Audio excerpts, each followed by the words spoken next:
The Academy Museum of Motion Pictures in Los Angeles has a brand new exhibition celebrating 50 years of Jaws. Over 200 rare artifacts, never-before storytelling, and tons of items from Steven Spielberg's own personal collection. We were invited as media to come check it out and give you all an inside look at this brand new experience. But before the experience started, all media sat inside the David Geffen Theater to hear remarks from Jenny He. By this time, I've lost count how many times I've watched this film. And they revealed that the Academy Museum will present a first ever Steven Spielberg retrospective exhibition in 2028. There was a full orchestra playing the iconic John Williams score.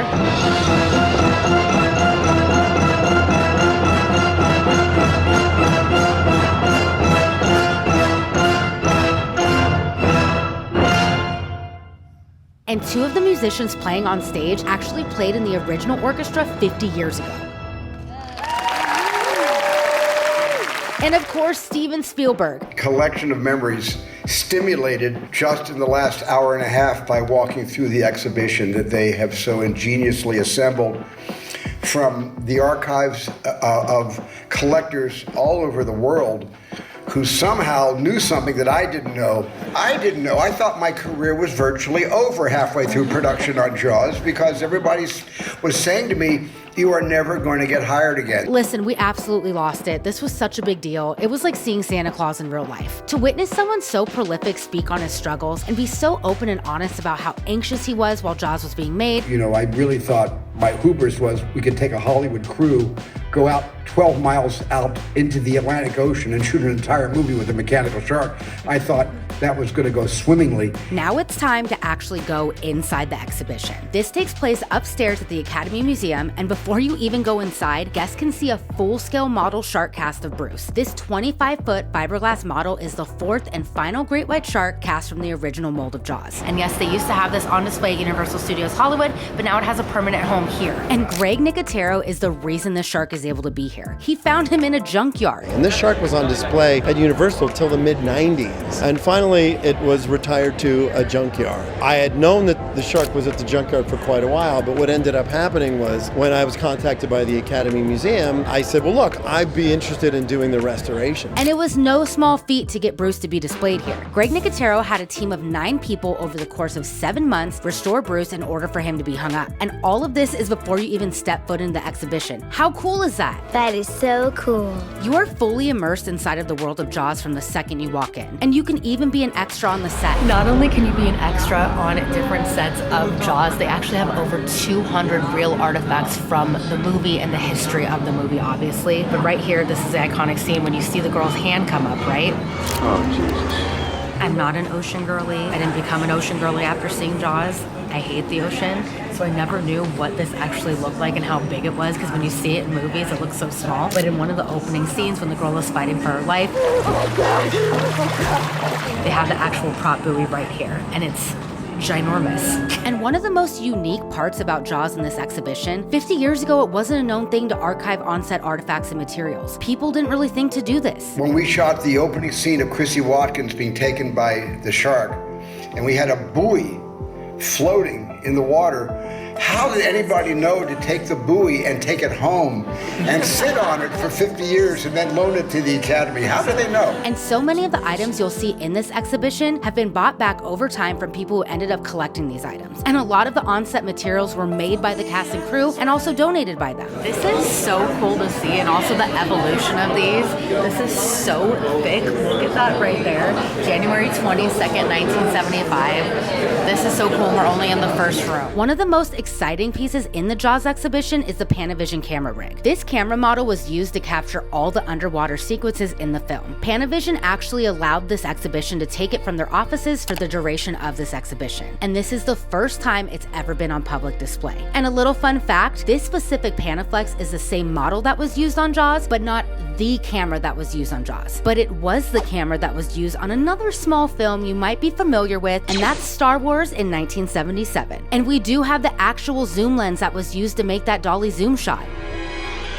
Listen, would Jaws be Jaws without the dolly zoom shot? Nope. No. And this is Steven Spielberg's specialty. That look, we see it in so many of his films. And in this exhibition, guests get to recreate it. Both Nick and I were able to do the dolly zoom shot, but which of us had the better Chief Brody impression? Let us know in the comments. You cannot talk about Jaws without touching on the music. And Jaws is arguably one of John Williams' most legendary scores. The first thing I played for Steven on this piano was this. And I played that for him, and he said, "What is that?" And this collaboration marked the beginning of a legendary partnership which has continued over 50 years, with Williams scoring majority of Spielberg's films. At this exhibition, visitors can play the infamous dun-dun notes on the keyboard, and we really enjoyed this. I wish that there was a theme song for when I'm coming to terrorize Nick, and it would sound something like this. I'm coming from the living room. I see he's eating one of my snacks that I didn't approve. Then I rip it out of his face. Also in this room is a dedication to film editor Verna Fields. She is essentially the woman who saved Jaws. When Spielberg blew majority of the budget on 3 mechanical sharks that didn't work, Repeat, the shark is not working. Repeat. Verna stepped in with a creative solution. Instead of cutting together footage of the shark, she opted for footage without it. This created tension and let the audience's imagination fill in the blanks.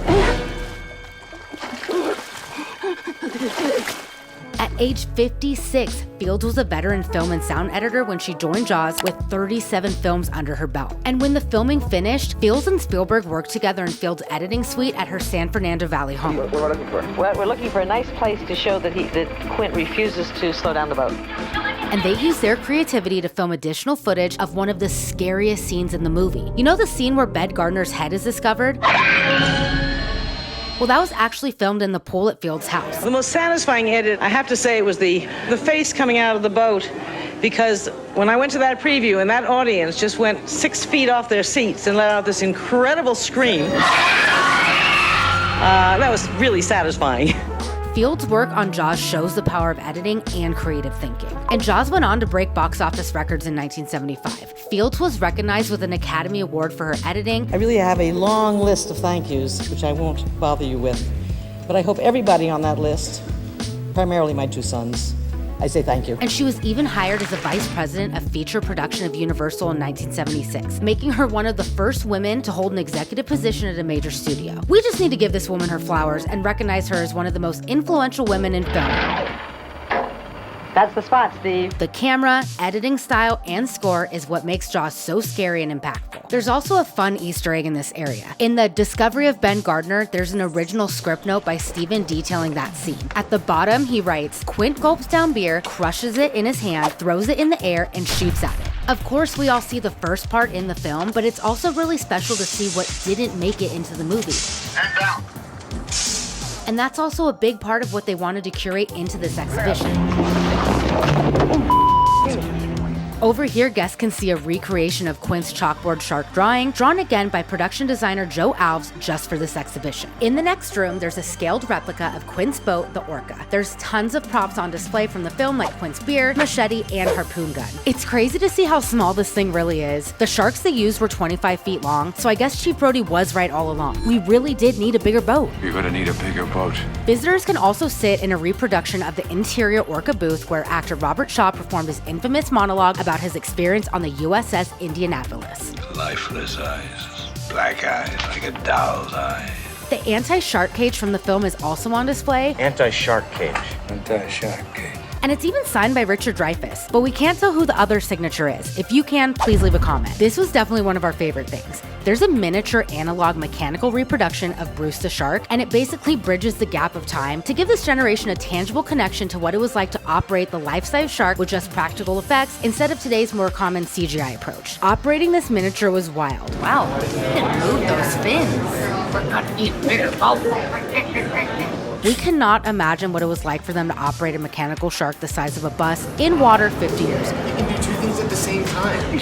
This exhibition is a true love letter and celebration to the legacy of Jaws, and remember, this movie was the first summer blockbuster that became a global phenomenon. And in the day and age of big franchises and IP, it's crazy to see this trend started 50 years ago from a 24-year-old director who was doubting his directing abilities. I didn't know. I thought my career was virtually over halfway through production on Jaws. This exhibition is a must-see for movie lovers, pop culture lovers, and it's just a really cool experience. We're gonna need a bigger boat. It's open now until July 26, 2026. And again, thank you so much to the Academy for hosting us for such a special event.